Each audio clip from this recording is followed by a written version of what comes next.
Hey everyone, Brandon here with GallowayPrecision. Today we are going to go over the installation of Smooth It Kit 4 into this SR9C. We're not going to install it, but I will also go over how you adjust the trigger control tab on the rocket if you go with Kit 5. You will notice we no longer include the trigger return spring in our current version of the kit because the newest iteration in the SR series from the 9E on down to the C's all have a reduced power trigger turn spring installed in them, and so there's no need for ours since it's the same pull weight. Alright, so first thing we're going to do, we're going to go over tools that we're going to need. You're going to need a 1/8 inch punch, a 1/16 or 2mm punch, and you're going to need your brass and polymer hammer or your double-sided one like this. Excuse me. You will need your bench block, and if this is the first time that you've pulled it apart in a long time, I would suggest your cleaning brush, some Hops number 9, and some good gun oil. This is Tetra and a needle oiler, because now is the perfect opportunity to clean everything up. Alright, so we've got our tools listed and everything, all that out of the way, so let's go ahead and lock and clear. We see that the firearm is visually and physically empty. So let's go ahead and take off the slide, and we're going to start with the slide, so we'll set the frame off to the side. Alright, so we'll set the frame over there for now. Now, everything that's in this little baggie is what goes in the slide. Now, this particular slide was sent in by a customer with their whole pistol to have the kit installed, so it's milled for burst fast fire 2. But if you have one of our optic mounts, like our test gun slide here, you are going to have to remove the optic mount to be able to install the rest of the kit, because as you can see, right there, that little roll pin has to be driven out from the inside to the outside. So you're not going to be able to do that to get the extractor out of the way to get to the blocker and blocker spring without taking your optic mount or optic off.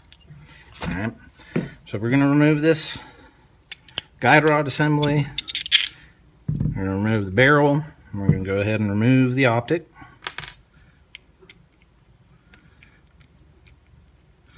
This one was milled for burst fast fire 2, fits nicely in the pocket.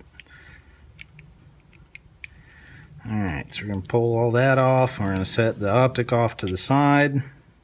Alright, so now the next thing we're going to do is we're going to take our 1/16 punch. We're going to flip our slide up like this. Now, if you have an older model like this one, you'll see the 2 holes in the back plate. If you have a newer model, this retention hole is gone, because there's absolutely no need for there to be a pin here to hold the back plate on, because the pressure from the striker holds it in place, and then when you put it on the frame, it can't go anywhere. Alright, so we're going to push that down and start the back plate off, keeping our thumb over it because it is under spring tension, and if it's loose it may pop out. Let's take your back plate, set it off to the side. We're going to remove our striker. I'm going to set it down here on our bench block. I'm going to line up this pin with the hole in the center. You're going to take your 1/16 punch and drive it out. Alright, take your pen, set it off to the side. Alright, keep a hold of this. It's not under a lot of pressure, but if it falls off and you've got dark carpet, unless the spring magically stays on here, which usually when this comes out, the whole thing, if you drop it, it just goes everywhere, you're not going to find it. And you want to keep your stock parts, because if you ever have to send the pistol in for warranty work, they will not return aftermarket parts. Alright, so we're going to go ahead and remove our striker spring and the striker sleeve. And now, from the bag, we're going to take all our new parts out, go ahead and set them on the bench, and we're going to put our old indicator back in the bag. Alright, so now we're going to take our polished stainless indicator, put the sleeve on, put our spring back on. We're going to get it all lined up. Alright, just like that. So once we're lined up, I want you to flip this over to the flat side so that you can get a good look at it. I'm going to get this in there. I'm just going to press it in my hand at first, then give it a couple taps. As long as you've kept everything lined up, which it's much easier to do on the flat side of your block than in here, because even though this is great for removing it, you kind of got to come at an angle where it sits in the block because of the protrusion on the striker where it engages the trigger arm. So you want to really go to this side where you can have that hanging off and you can keep it nice and flat. So check it, make sure that everything's moving correctly. The indicator shouldn't move, but the spring should. All right, and then flip it to the other side, make sure you can still see daylight. That way you know that you've held the striker indicator in the proper position and everything's ready to go. Go ahead, tap that home, and then we're going to take our 1/16 and make sure that the pin is flush on both sides. As you can see, if it's sticking out a little, that can cause drag. I'm going to give it a couple more little taps. Alright, so now we're flush, both sides. Alright, so we're done with that. We're going to set our striker assembly off to the side, because now, while our bench block's still upside down, we're going to remove this pin that I just talked about earlier, the roll pin. Some of you may have a solid pin, some of you may have a roll pin. It really depends on what model and how old your pistol is. This is one of the older ones that's got the roll pin. So you're going to take your 1/8 inch, and from the inside of the slide to the outside of the slide is how you want to drive this. Alright. Alright, so our pin's out, but I'm keeping my thumb right here. Don't just automatically, as soon as you feel the roll pin or the solid pin pop, just yank this out, because there's a pretty heavy duty spring under this extractor, and you do that and it's going to fling the extractor out, and the blocker and blocker spring are going to take off, and you're going to have a hard time finding them. So keep your thumb over the extractor, depress it some to get your punch out. Now I like to take and turn it over on the bench, and you can hear it click out as soon as you move the extractor, but between the bench and the slide, it's not going to go anywhere but right there. Alright, so as you can see, this one's a little dirty. I'm going to give it a good brushing. Brush all your debris out. The extractor is always going to be the dirtiest spot on the gun, for the simple fact that it is directly behind the chamber. So you've got your breech face, and all that nastiness just shooting straight back, all the carbon and everything coming back in here, gets stuck up in here. This will be an opportune time. Take a little bit of your hops and a Q-tip and just get all the major debris out. You don't got to sit here and detail strip it. I get all that nastiness out. Take another Q-tip and just use that to get out the last of it. Got some stubborn stuff up top.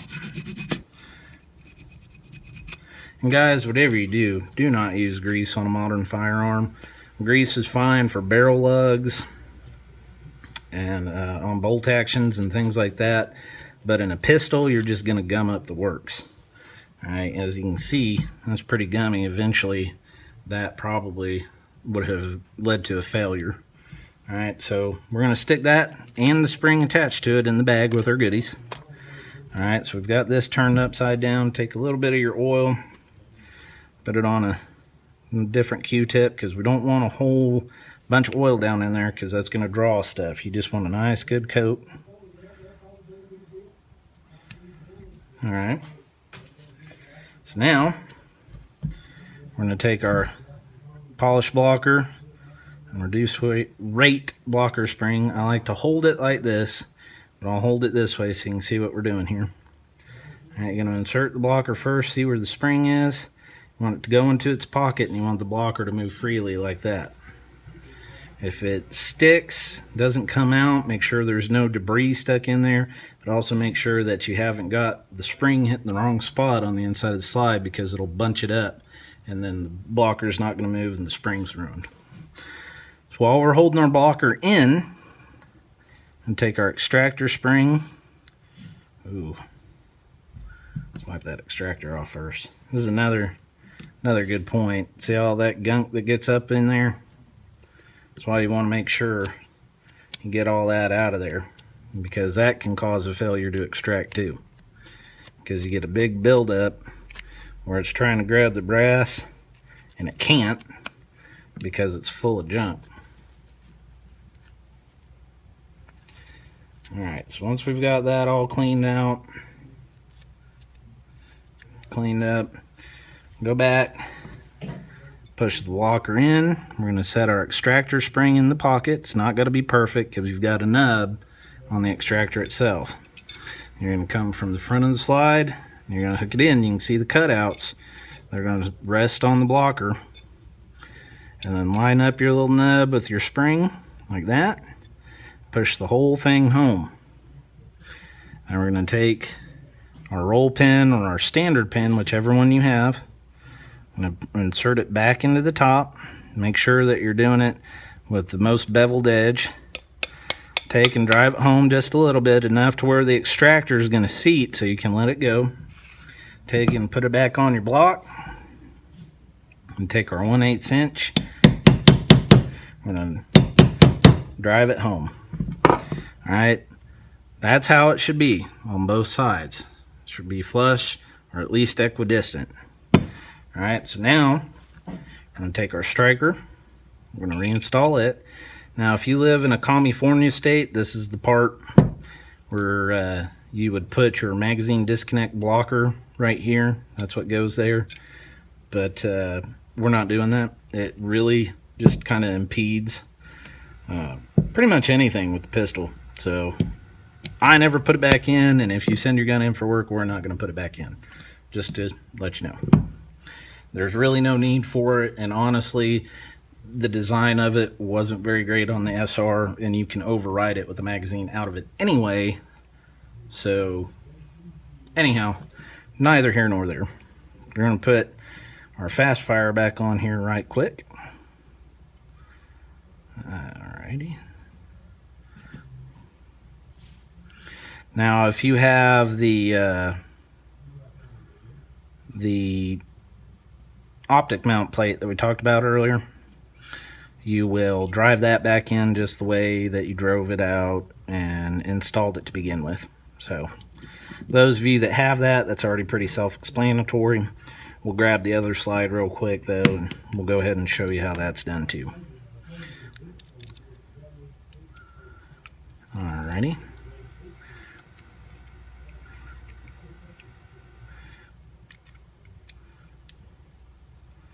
Let's tighten down. So now, since we've got all our slide parts installed, what I usually like to do is when I'm putting this in, I'll take my 1/8 inch punch and I'll push on the blocker. Just make sure that there is a protrusion from the striker coming out the front, and that when you cock the striker, there is no protrusion on the breech face. Reinstall our guide rod.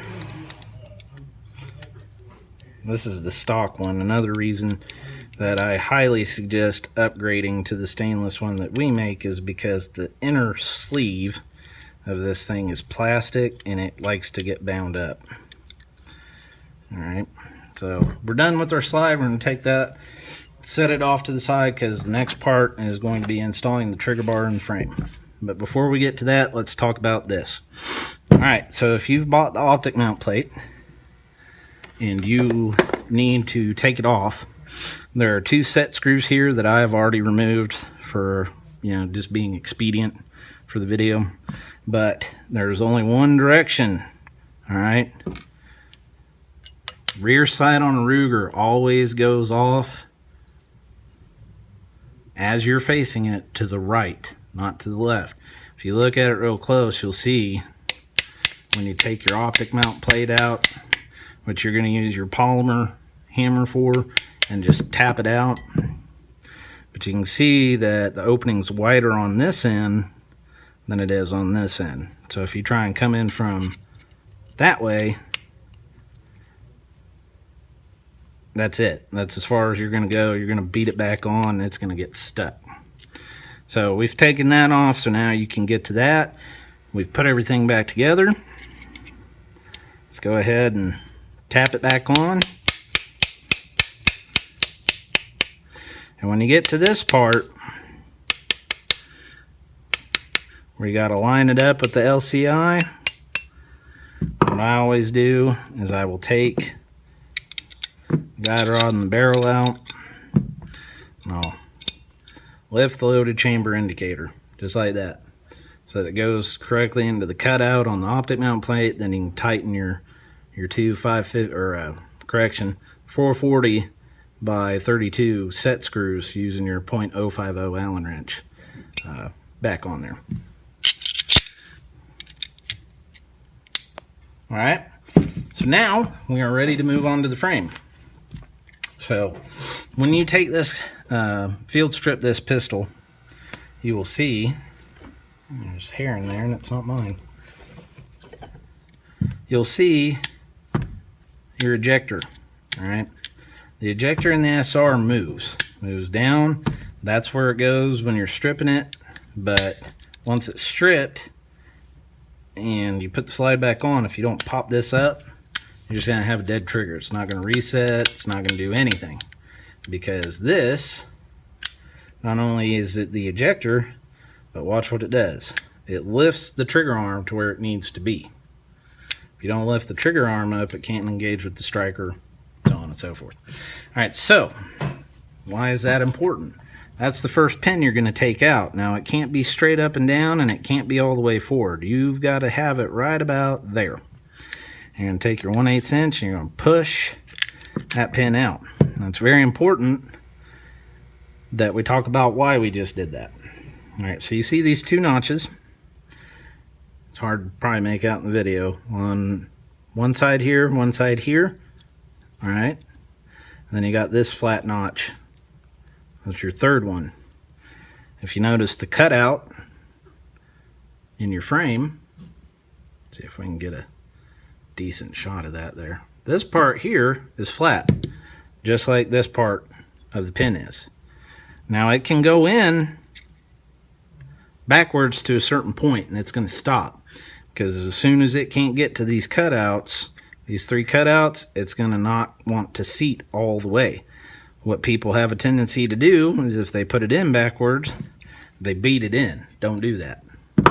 If you feel that it's getting stuck, stop, rearrange it a little bit, and as long as you can push it back in with your finger, you're good. All right, so that's out. We can put our ejector all the way down. Now we can take out the front 3 pins that all hold the locking block in place. Now that front pin's going to pop right out. These other two, they're going to need a tap. All right, and that's because they have springs in place. Now, speaking of cutouts, we're going to talk about them again. This is your bottom locking block pin. All right. When you drive out the upper one, you'll see the difference. All right, so notice the cut where they've made their cuts to hold in the spring under tension. The first one, right, that goes right here, is cut down further. The top one that goes right here is cut higher. That's the easiest way to remember it. Longer, bottom, shorter, higher. Or top, I should say. All right, so we've got our pins out, so now we're ready to go ahead and remove the locking block and the fire control unit. Now again, this is another very opportune time to clean out your pistol. So take your brush, scrub all the gunk out. And we'll take our little microfiber cloth. With the frame, don't use solvents, all right? Yes, it's weapons grade polymer. Yes, it should probably hold up to it. But if you use a ton of solvent on plastic, what does it eventually do? No matter what it is, plastic is plastic. weapons grade or not. Eventually, it's going to eat right through the plastic, and then you're going to have a completely useless pistol. Alright, so we're done with the frame. We're going to leave our locking block completely together. You don't need to take any of this apart, because if you take the trigger apart, this pin that holds in the slide lock lever and the trigger, you see that goofy spring right there on the slide lock lever, okay? It has to go in a very specific way. If it doesn't go in that way, you can see the spring, probably hard to make out in the video, but right here, that is the slide lock spring. That locks in your bottom pin. Then you have this spring arm here that holds in the takedown and your upper pin. So we're not going to mess with that. All we're going to do is we're going to flip it over to the fire control unit. Now, we're going to have to remove the safety to get to the trigger bar connector. On the right side, there is a spring and detent. So when you go take this part, flip it down to the bench. See how it flew out just like that? I didn't get my finger in place in time. But there's the little plunger and spring. This will fly. So if you're doing it like this or straight up in the air and you don't have your finger over that and that pops out, it's going to be very hard to find. You can get these from shopruger.com if you do lose them, so just a heads up. Alright, so we're going to swing the safety back. We're going to pull forward on the trigger control bar. Remove it so it's out of our way. You're going to take out this spring right here. Alright, this is the lifter spring for the trigger bar arm, or the trigger, what do they call it? I mean, it's a trigger bar is what it is. It's a trigger transfer bar, but they call it some other goofy name. Anyhow, this spring keeps that lifted in place, and so that way when the ejector is up in its normal position with the slide on ready to fire, this is what springs it back up.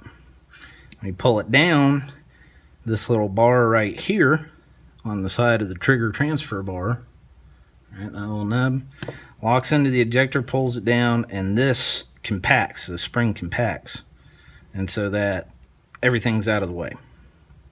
So take that out, set it off to the side, and you'll see why shortly. So here's your old trigger bar, and take it out, and take our Ghost Ultimate bar, put it in place. We're going to take our old bar, put it in the packaging, set it off to the side. Now, this part is the exact same for both the Ultimate and the Rocket. As soon as we get the fire control unit back together, I'll go over what you need to do for the Rocket. Alright, so we're going to place our trigger bar down in there. Now, something that's very important. I've seen this a lot, and I show it in the old video. I don't have that old block anymore. I got rid of it because it was garbage. But if you go to put your trigger bar in here, your trigger connector, sorry, you got to put that in there. And you have more play than that. Like, you can sit there and turn the bar basically like this, because the hole in your plastic fire control unit right here is wallowed out. Then you need to go on numeric.com and order a new one. You cannot order this part directly from Ruger. They say that it has to be installed by a gunsmith at their facility. It is what it is. They're not going to sell it to you. Numeric has these, though. They're about $7 or $8. Alright, so what you want when you put that in is you want to feel, you can't really see it in the video, but you'll feel when you push that in, it'll make a little click. And that's what you want, and it shouldn't stick out any more than that. If you've got more play than this, then you got problems. Get a new fire control unit. Alright, so we've got that back in. So now we're ready. You squeeze it enough to get the first safety arm back on here to compress it, but that leaves your plunger hole open for the safety plunger and spring. So we're going to go ahead and put those back in where they go. It's a little easier said than done, because we're trying to hold 18 different things at once. And take our 1/8 inch punch, press it and slide the safety up, and that's it. It'll hold itself in place. It's not going anywhere. All right, so now we're going to take and reconnect our trigger transfer bar to the trigger spring. We're going to put this lifter spring back in place.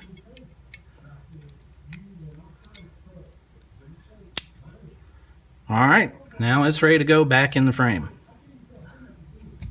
Let's take our frame, put our locking block in front. Now, when you're putting your fire control unit back in, you're going to see on the left side of the frame, it'll be the right looking side right now in the video, you'll see these two square notches. The big one's what's important.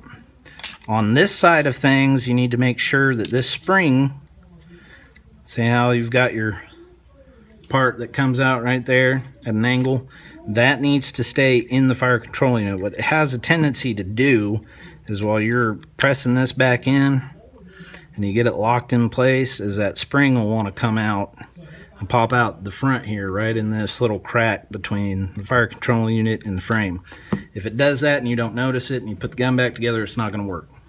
All right, it's just going to run like dog crap.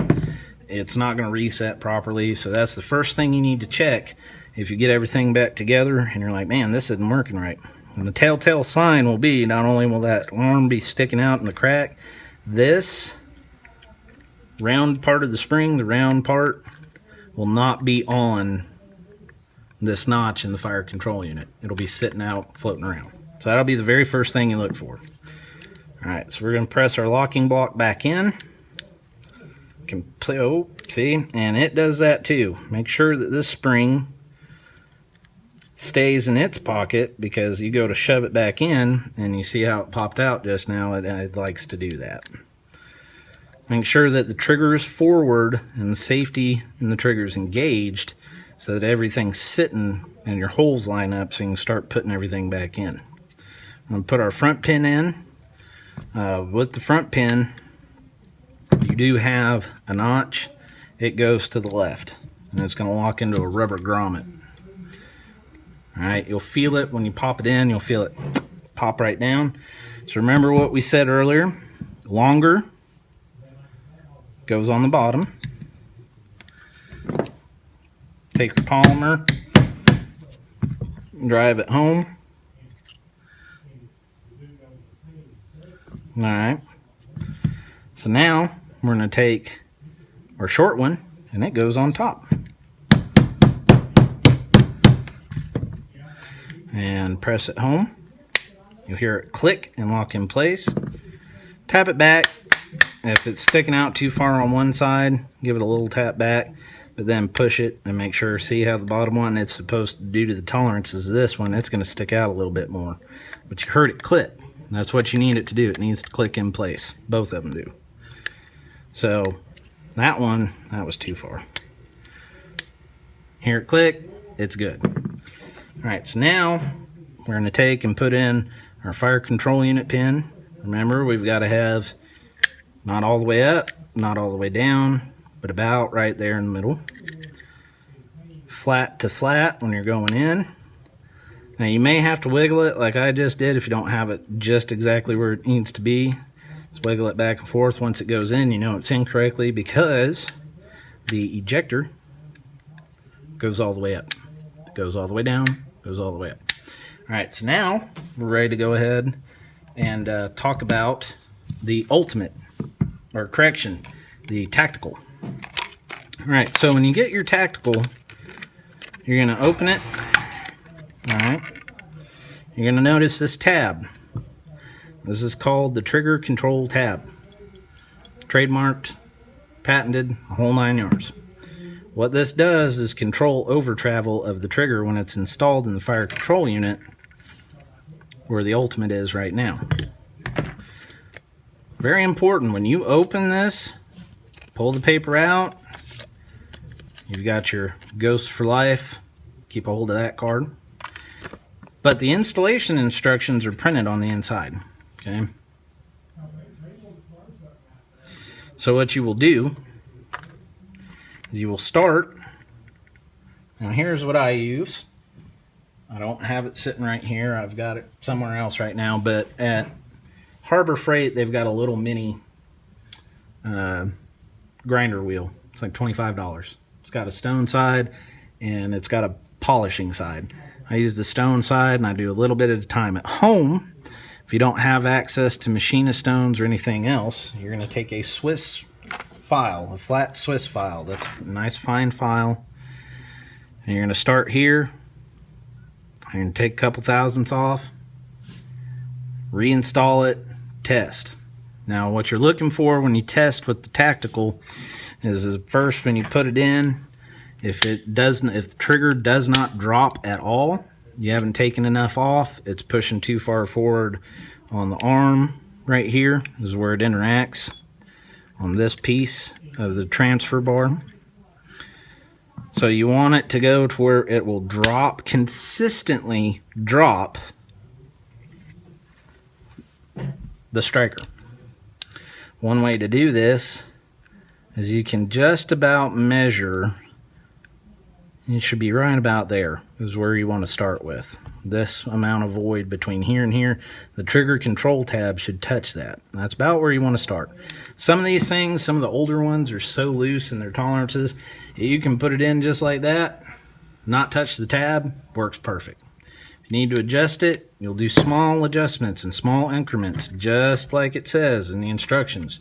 Don't go in there and cut this whole tab off, because we do not replace these. Once you have this and you adjust it, it is yours forever. We're not going to replace this. I don't know if Ghost will or not. But do not cut that whole thing off. You need to adjust slowly. Put it in, test, take it out, adjust. Put it in, test, take it out, adjust. Alright, so that is the tactical.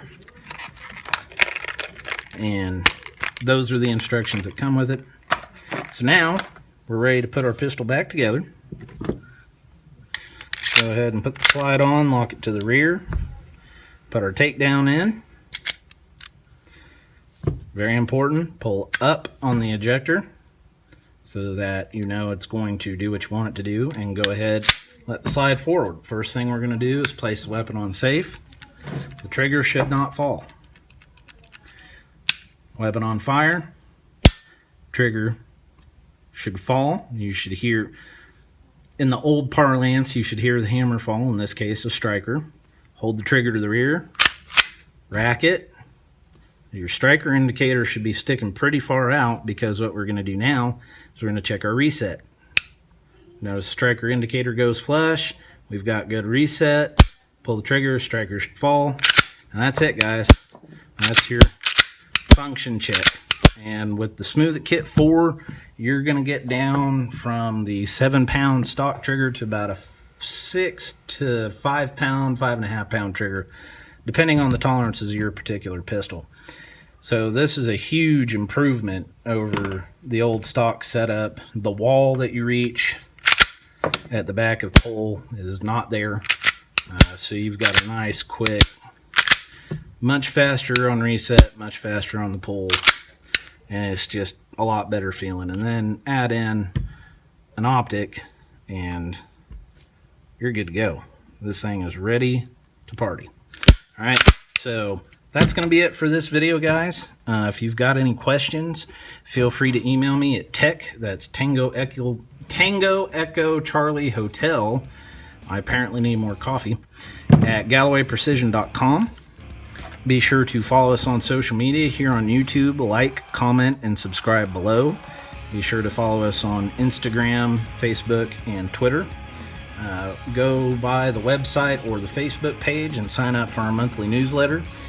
That gives you first access to whatever our monthly sale is that month. Hint, I know what it is already for October, but I'm not going to tell you. You'll have to subscribe to the newsletter to find out. Ground Pounder is getting ready to launch completely.